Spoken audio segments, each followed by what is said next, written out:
Riche idée. Le porte-parole d'Europe Écologie Les Verts Julien Bayou a annoncé jeudi 2 novembre le lancement d'une opération de crowdfunding pour expérimenter le revenu universel de base, grâce à un tirage au sort.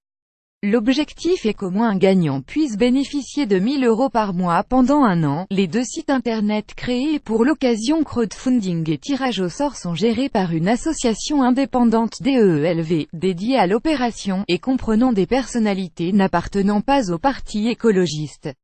Revenu universel aux États-Unis, 3000 personnes tirées au sort pour recevoir de l'argent, un concept révolutionnaire sur le plateau de LCI. Le responsable politique a annoncé l'ouverture du site monrevenudebase.fr, déjà surchargé de connexions ce jeudi après-midi.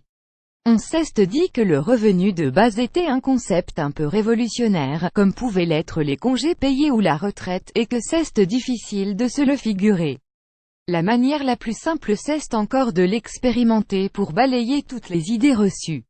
Et la manière la plus simple de l'expérimenter, c'est qu'on le fasse nous-mêmes. On n'arrivera pas à débattre avec des calculs arithmétiques et de la pure abstraction, assure-t-il encore à l'aube. Il faut donner à voir comment une société s'organise quand elle n'a plus le plein emploi. Le responsable politique cite aussi l'exemple d'une expérimentation similaire en Allemagne, où plus de 100 revenus de base ont été distribués.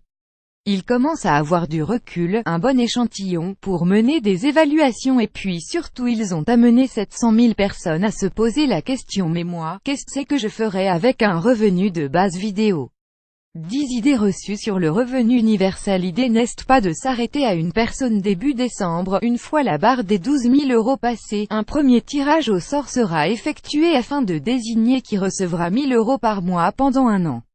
L'idée n'est pas de s'arrêter à une seule personne, assure Julien Bayou. Déconne fait mention de résultats peu probants d'une expérimentation menée sur un cas unique. Cela va dépendre des dons qu'on a. Mais je pense qu'on n'a pas besoin de 100 personnes non plus.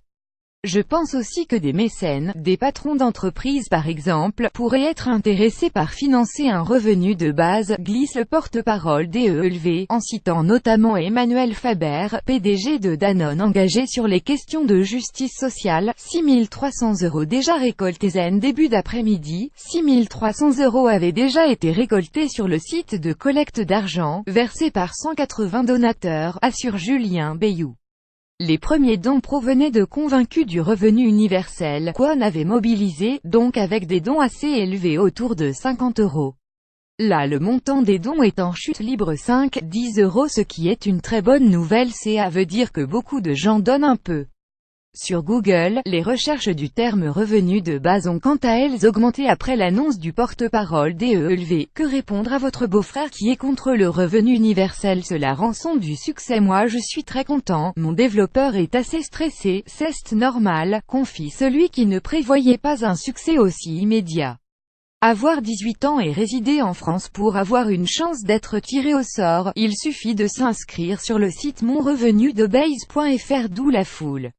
Seul critère: résider en France et être âgé d'au moins 18 ans. Les résidents étrangers peuvent donc aussi s'inscrire, idem pour ceux souhaitant s'inscrire à la loterie sans être donateur. Le revenu universel accroîtrait la liberté de tous, et encore mieux si la personne accepte de répondre à 2-3 questions avant, pendant et après l'expérience. Mais c'est du conditionnel, assure Julien Bayou. Mathilde Goupil.